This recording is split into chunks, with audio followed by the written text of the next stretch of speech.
Hello everyone. This video covers section 9.2, which is inferences for P1 minus P2. Like I mentioned in 9.1, 9.2 is very similar to chapter A. The main difference again is that you have two samples. As you can see, for this you have N1 and N2, so you have two samples. The claim is always going to be the same. It's going to be to check whether the two proportions are the same, so that means no difference, so that's the claim. And the alternative is that there is a difference. Again, remember, it is also possible to have less than or greater in here, but we will do all the problems as two tails, so that will make our life easier. So remember, this implies that it is two tails. By the way, all the questions in chapter 9 that we want to do are going to be two tails. And this implies that alpha has to be divided by 2. Now here, step 2 is the one that usually takes the most work. It's not hard, you just have to be careful to follow the order operations. Or I will show you at the end of the section how to do this with the calculator, so you don't have to compute step 2 directly if you don't want to. All right, so notice here to actually solve this problem, you're gonna need 6 pieces of information, N1, N2, which this is always given, and then you're gonna need X1, X2, and P1 hat, and P2 hat.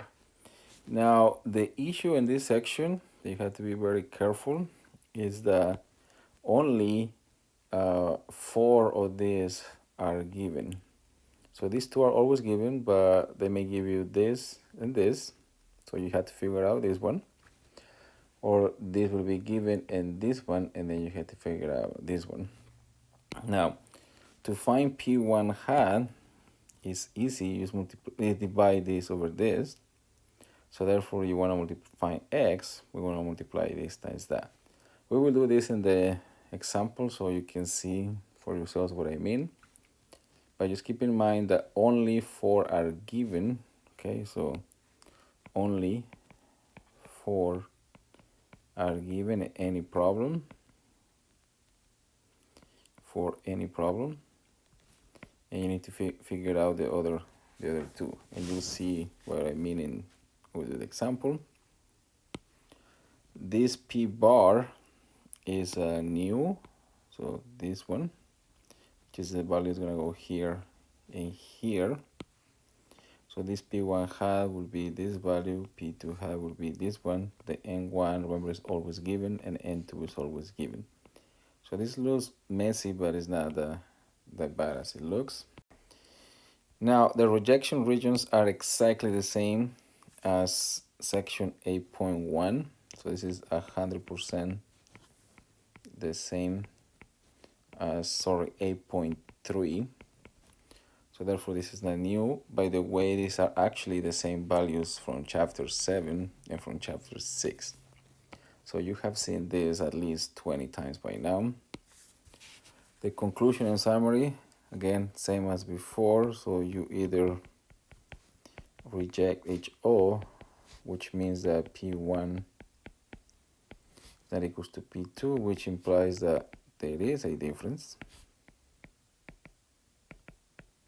And and if you fail to reject HO,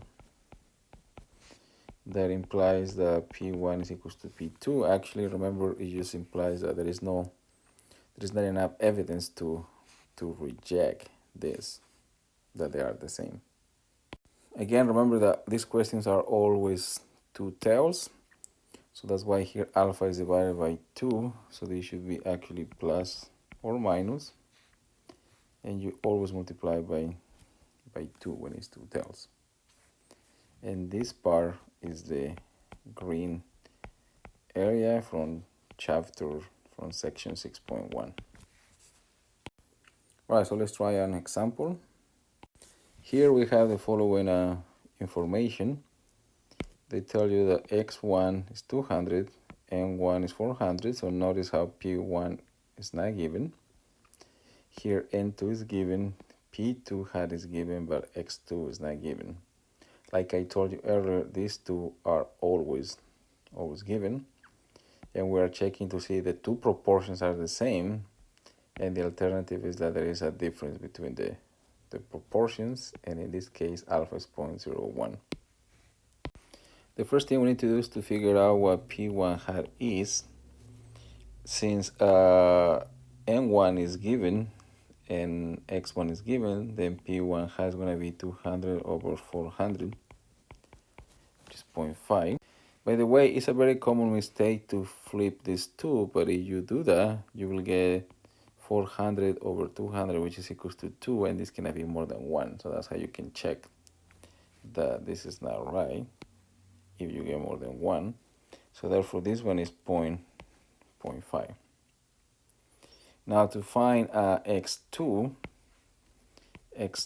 is going to be equals to n2 times p2 hat, which in this case it will be 300 times 0.4, which is 120. All right, so next in to find p bar. Remember, p bar is x1 plus x2 over n1 plus n2, which is equals to, in this case, to 200 plus 120 divided by 400 plus 300, or 320 divided by 700, and this is around 0.46 if you round to 2 decimal places. All right, so remember that this is a step 1. Then to find step 2, we need to find C star, which remember is equals to P1 hat minus P2 hat divided by P bar 1 minus P bar times 1 over 1 N1, 1 over N2. And then you have to take the square root of everything. And then if you plug in the values, we get a 0.5 minus 0.4 divided by P bar, which is 0.46. Now 1 minus 0.46 is 0.54. And then this is 1 over 400 plus 1 over 300.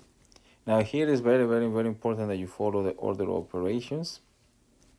So you should do this part first, then multiply times this one, then times this. Whatever you get, take the square root, and then divide 0.1, which is what you're gonna get from here, divided by that. You should stop the video right now and check that this is around 2.63 or 0.264. All right, then in step 3, we need to find the rejection region. Remember, the rejection region is going to be plus or minus z of alpha over 2, which will be 0.005 since alpha is 0.01. And we have used these numbers hundreds of times by now. Remember, this is plus or minus 2.5a. Then we draw the rejection region. Since this is two tails, you need to have a rejection region on the right and one on the left. So this is 2.5a minus 2.5a. So this part is the right tail, the rejection region, and this is the left tail. And if you are here, it will be fail to reject. Now, since the value for S star is 2.63, you can see that 2.63 is in the rejection region, which is somewhere here. So C star is 2.63. So therefore the conclusion will be to reject HO, which means that P1 is not equals to P2, which will imply that there is a difference between the proportions. And that's it. All right, what about the p-value? Remember, there is always a p-value. So for the p-value method, just like before, step 1 and step 2 are exactly the same. Step 3, the p-value will be twice the probability that C is greater than the absolute value of C star, which will be 2.63. So it will be 2 times. Remember, at this point, you have two choices. You can look at the table or use the calculator. If you look to the table, the Z table, you look to 2.63, the yellow area, which is exactly what we did in 6.1, is 0.9957. So you do 1 minus that, which will give you the green area. This will be 0.0043, which is this part. So this is the green area. This will be 0.0043. We multiply by 2 because it's 2 tails. And it will give you 0.0086. You can also use the calculator and do, for this part, the normal CDF. The lower bound is 2.63 and the upper bound is 1,000, and it will give you precisely this number. All right, so the last thing you have to do is compare the p-value, which is 0.0086, with alpha, which was 0.01. Now you should put the same number of digits to compare. So technically you can think of this as the number 100. This 86, well, 86 clearly less than 100. And if the p-value is less, that means, remember, reject HO. And that's it. All right, let's try one more example. Let's do a word problem now.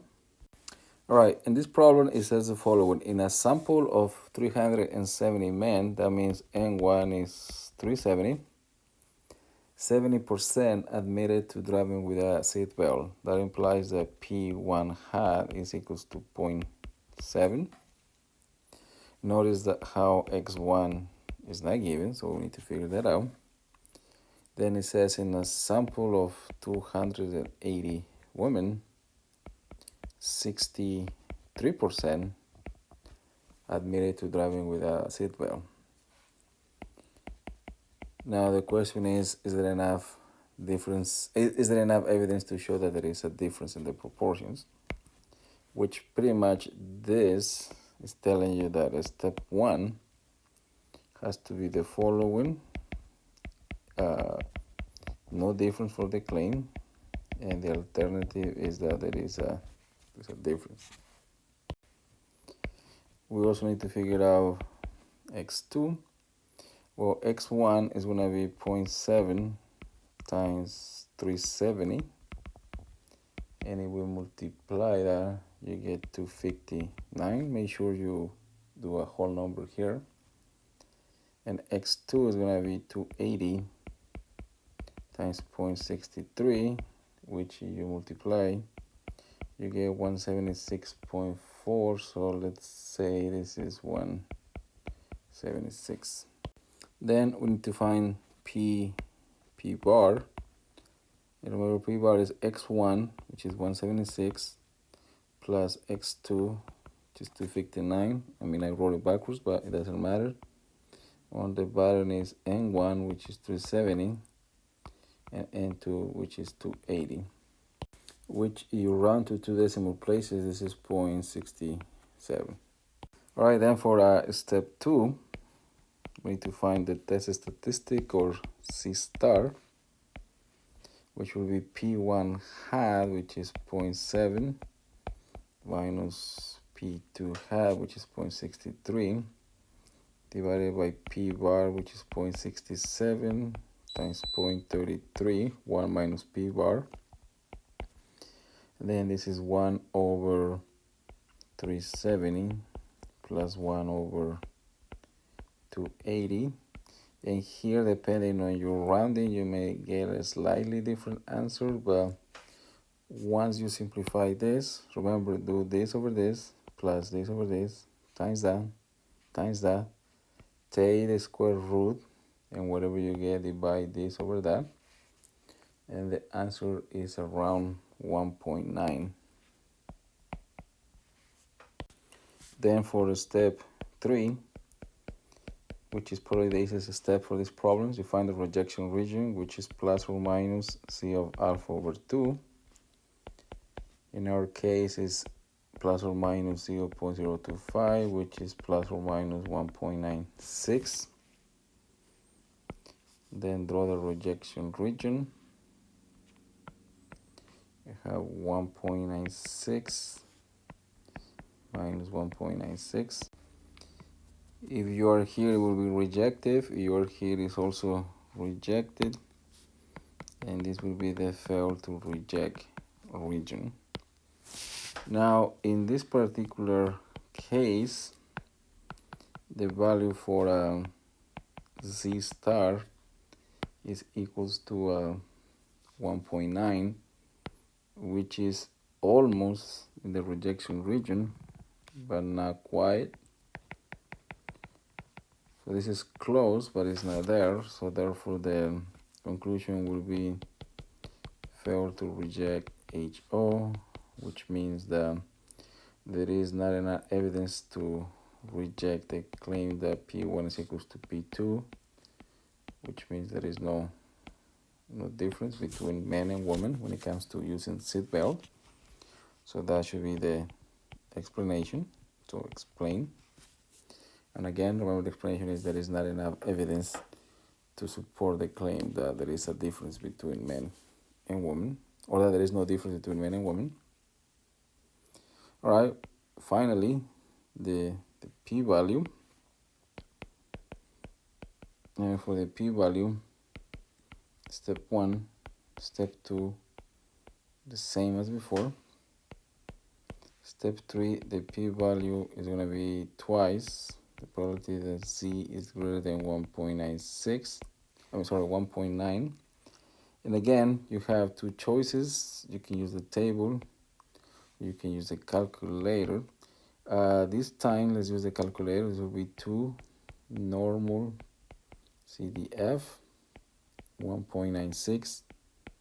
The upper bound is 1,000, which will give you 2 times 0.0287,164, and you multiply it by 2. This is around 0.057. Then the last step is to compare the p-value, which is 0.057, with alpha, which was 0.05. So you should add another 0. You can see this is the number 50. This is number 57. Clearly this is bigger. Remember, bigger means fail to reject HO. Now, if you have a TI 83 or 84 or 83 plus, 84 plus, you can actually do a step 2 and a step 3, step 2, and the p-value for you automatically. It doesn't do all the steps, so that's why you still need to go through the steps. But if you have a calculator like this, you should definitely use it. So to use the calculator, this is what you have to do. First, go to Stat, the first step, and then click Test. And once you pick Test, it gives you a bunch of choices. It says 1, 2, and so forth. So pick the one in the TI-83 is number 6. Is the one that says 2 pro, which means 2 proportions. C test. Make sure you pick that one. And once you do that on the screen, it will ask you for X1 and 1. So it will ask you for X1 and 1, and then X2 and 2, and then make sure that you select P1 not equals to P2, and then you just want to push calculate. So here you just have to put the values. Here X1 was equals to 259, N1 was 370, X2 was 177, and N2 was 280. Once you push calculate, it will tell you C star. It doesn't say C star, it just says C, but it's technically C star 1.9166. And it will tell you the p-value, which is 0.0552. Again, this is good because it will save you the pain of computing this value. Okay, but it will not find the rejection region, and if you need to figure this out, it doesn't give you this one. Actually, it gives you this one too, but it will not tell you whether to reject or fail to reject or explain anything. But if you have this calculator, you should definitely give it a try at least.